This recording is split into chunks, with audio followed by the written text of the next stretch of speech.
qualification does a mediator have to have? Well, it's a fairly simple question to answer. The question that you should be asking perhaps is, what qualification does an effective, proper, useful, professional mediator need to have?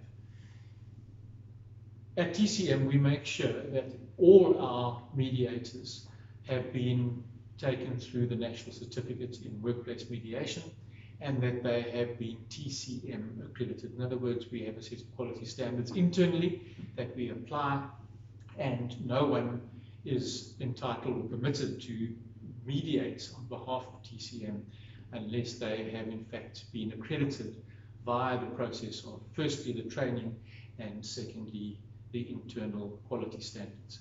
So that is very important. The marketplace itself does not require, there's no law that says that you have to be qualified in a certain way to be a mediator.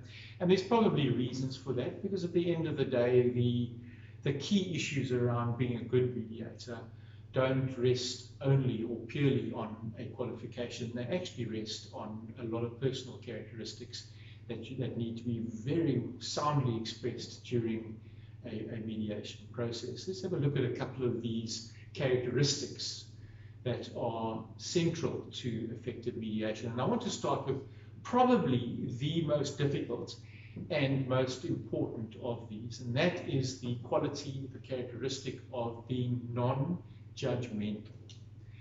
I don't know that we are all familiar with how often in our daily lives we pass judgment, most often unconsciously, about things.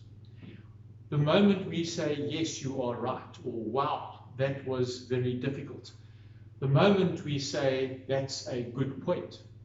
The moment we say, you've got a point there, we, in one way or another, are expressing a form of judgment.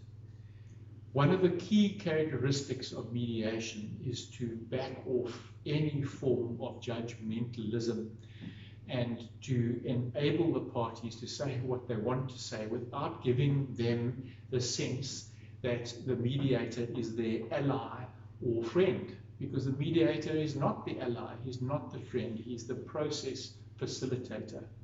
And that is made very clear to the parties when they enter into this process. So being non-judgmental or non-judgmentalism is the starting point to effective mediation and to an effective mediator.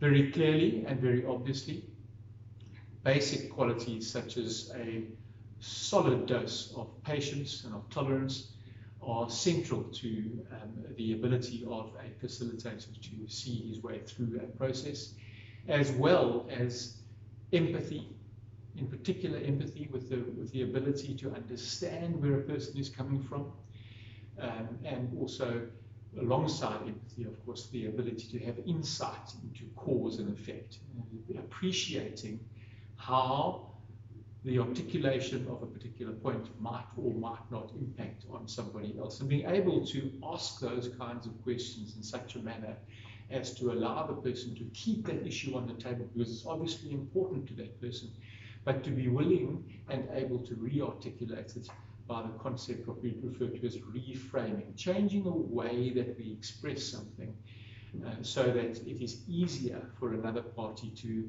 embrace, to pick up, to appreciate, to acknowledge. Beyond these basic skills, these basic characteristics that I think make a very effective mediator often is the ability to ensure that boundaries are maintained.